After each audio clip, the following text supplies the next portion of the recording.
Proses pencarian 6 orang yang hilang akibat tertimbun longsor di wilayah Kampung Cibitung, Kecamatan Pengalengan, Kabupaten Bandung, Jawa Barat, terus dilakukan oleh tim gabungan. Tingginya timbunan tanah menjadi salah satu faktor sulitnya melakukan pencarian. Fokus pencarian berada di 3 titik, yakni pemukiman warga, kolam pemancingan, serta kebun. Saat ini tim gabungan baik Basarnas, BPBD, Polda, Polres, serta Tagana terus melakukan proses pencarian 6 korban yang masih hilang. Pihak kepolisian kini pun mengerahkan 200 lebih personel, dan longsor terjadi akibat pergerakan tanah yang sudah terjadi selama 2 bulan terakhir.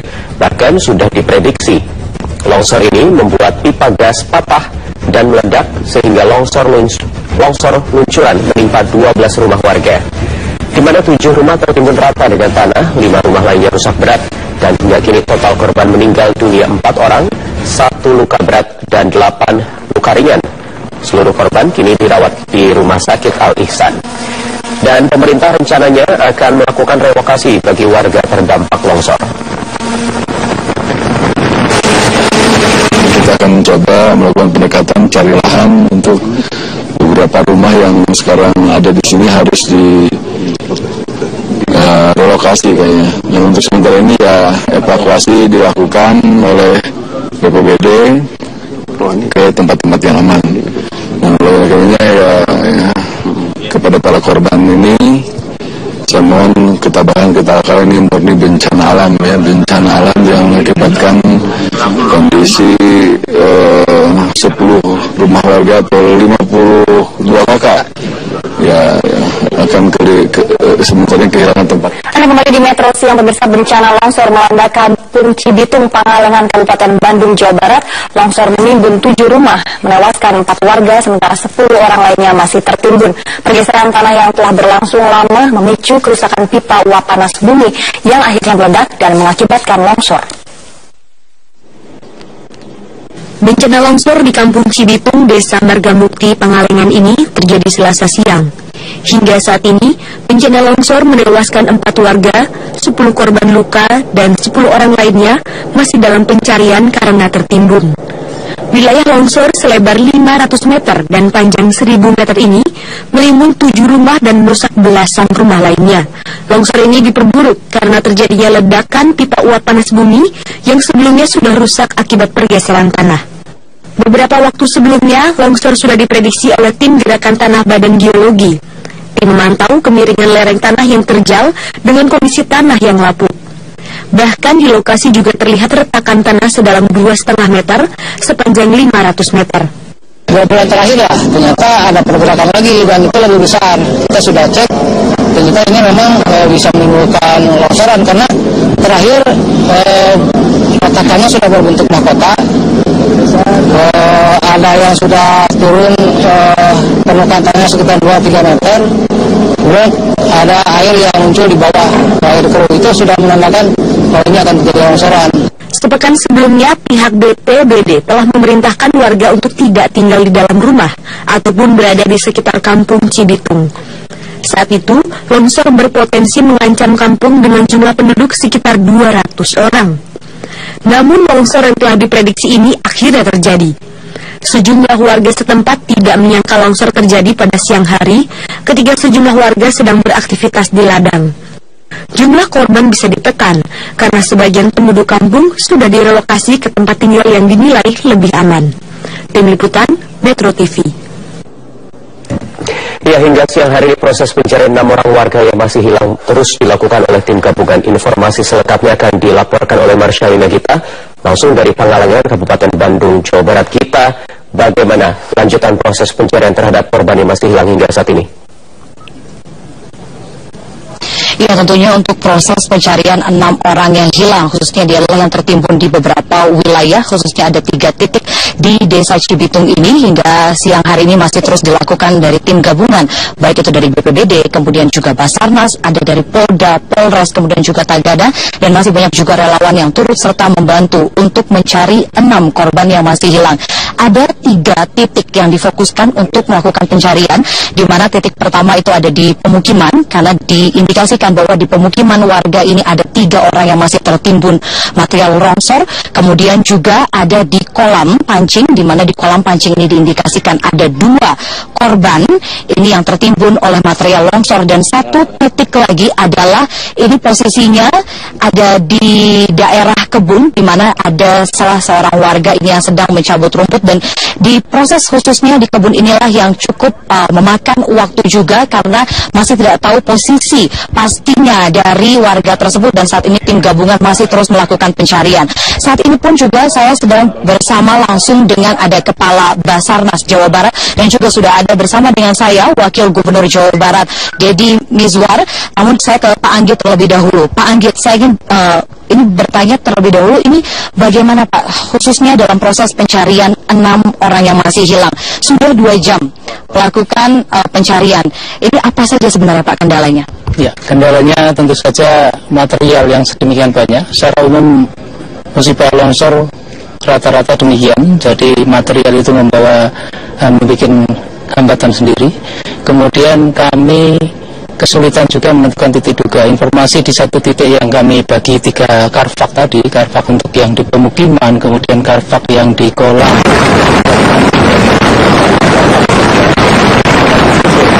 Itu informasinya berubah terus. Jadi itu juga cukup merugikan bagi saya, bagi anggota, termasuk semua tim relawan. Kemudian peralatan demikian juga, hanya ada 1 ekskavator.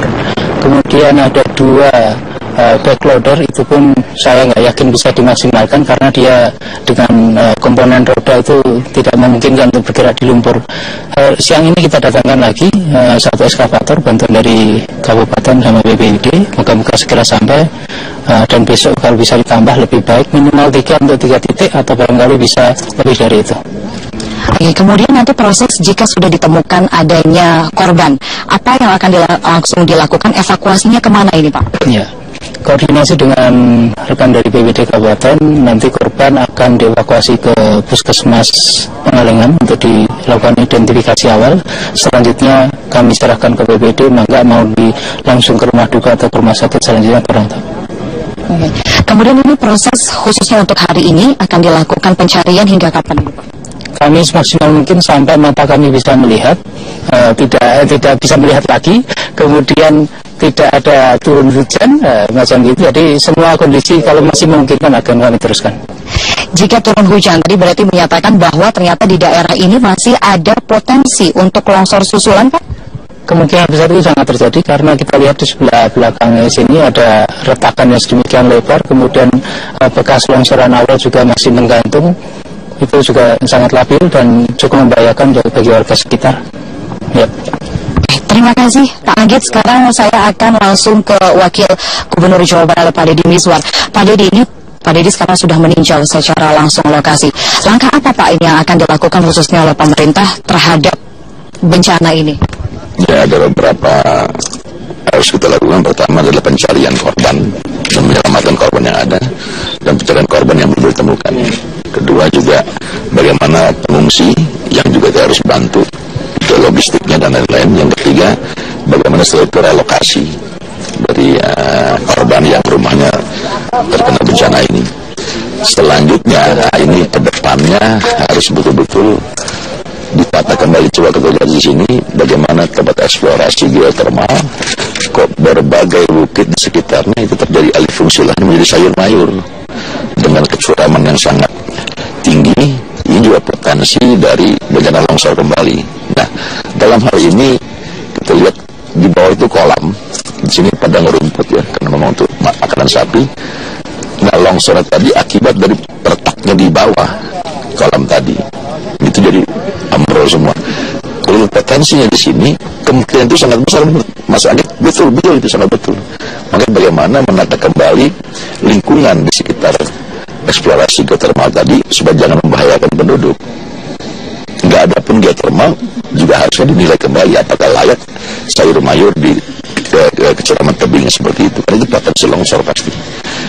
Nah, ke depannya secara menyeluruh tentu saja kita berbicara ini soal RT RW ya. Kemudian juga kaitan dengan industri itu sendiri. Yang ketiga juga rencana detail tata ruangnya dari setiap kabupaten kota harus ada. Kalau nggak akan terjadi seperti ini, seperti hal juga kemarin di Cirebon juga sedemikian. Rata-rata selalu berbatasan dengan lahan perhutani misalnya, kan? Ini yang kadang atau PTP ke perkebunan. Karena itulah Jawa Barat sepertiga dari tanah Jawa Barat ini milik perkebunan, PTP, perhutani dan Badan Konservasi Daya Alam. Selain itu, Pak Dedi, ini kan sebenarnya pergerakan tanah sudah dilihat ini dari 2 bulan yang lalu. Kemudian juga dihimbau, berarti ini sebenarnya juga sudah rawan sekali, sebenarnya bukan untuk daerah pemukiman ini, Pak. Ya, itu terjadi retakan karena tadi di bawah tadi jadi kolam, sementara di atas ini padang rumput. Sehingga itulah sebabnya terjadi kita dilakukan mitigasi atau pengurangan risiko bencana sehingga masyarakat yang punya rumah di sini tidak terkena longsor secara langsung, maka diungsikan. Kalau malam sudah nggak ada tidur di sini, tapi kejadiannya ini siang malah justru lagi kerja, bukan sedang di rumah.